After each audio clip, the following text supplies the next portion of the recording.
Okay, so I've had a huge breakthrough, revelation. I guess those are the words I've used. So when it came to eating and eating poorly, okay, I'll give you an example. So for today, right, I was like, okay, no, you know what? I'm going to eat healthy. And this morning I started off good, and then I got hungry. And then I was like, you know what? Fuck it. I'm going to go get junk food. I'm going to go get takeout, right? And I couldn't figure out why, because I'm like, in a way, I don't even actually really want it. So, like, why am I going? And I know that mentally, lately, especially, when I eat it, hours later, my stomach is in pain, right? But I'm like, I don't know, it kept just being driven. Go to Wendy's. Like, I even had it come to me in a dream. So, like, this morning, it's like, go to Wendy's, right? So anyways, I came, I ate, and then I'm looking down at the food. And as I looked down at the food, I had the reoccurring thought, like, what the fuck? Like, why did I do this, right? And so I started going through my brain. I'm like, okay, I had already established before I left and came here that this is ego-based thinking, right? And I'm thinking, okay, I don't know if I'm actually correct, but I think I'm correct. I think it's ego. Okay, so just putting that out there. So now I sit there and I'm looking at the food that I just ate, and I feel a little bit disgusted with myself. So I start going through the words, my word association, which if you've seen my videos, you'd know that I use words and word associations to incur feelings in order to figure out what I need to heal. So I'm like, okay, is it disgust? No. Is it shame? No.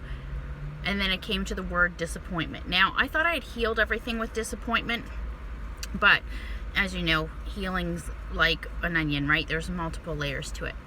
So I was like, okay, so this is so interesting. So now if you've been following along on my Instagram, you know I've been doing like a lot of past life regressions now and subconscious healing, but I've changed it. So I went from just doing the regression, which I was taught to do, like to do the regression and just acknowledging it. To me, that wasn't healing it.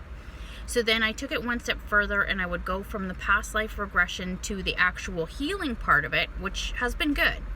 Now I found that it also has evolved on another layer. So now there's a 3-step process. I do the past life regression, then I do the healing part, and then there's an evoke, like I'm going to say an evoking of emotion at the end. So it's evolving as I go and as I learn. So as I was sitting here, and then I look down at the food and I figure out the disappointment, right? And I'm like, okay, so why is this happening? Why is this disappointment in the forefront still? So then I started to drill back. So basically, disappointment has been established early on in my lifetime. Okay, and so you got to remember that even if you're having an emotion, whether it's uncomfortable, it's still something that you mentally become comfortable with. So you're comfortable with the uncomfortable.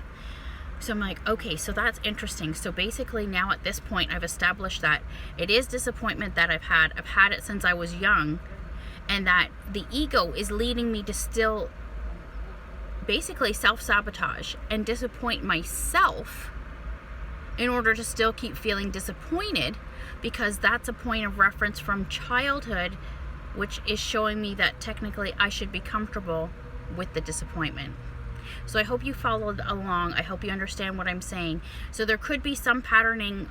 I'd say there's always patterning in your life that you may not know is actually there. You may not understand it. So for instance, a lot of times I would come and I would eat this food, and I'm like, why am I even eating this? Like, why?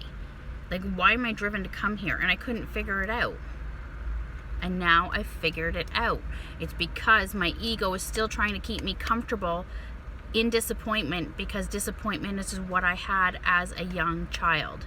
So now what I have to do this evening is I have to go in, I have to heal the disappointment, and then I have to recreate and figure out a point in time in this lifetime or another where I was elated, because that was the word that came up, where I was elated, and then change that. So I hope that helps. If you have any questions, let me know.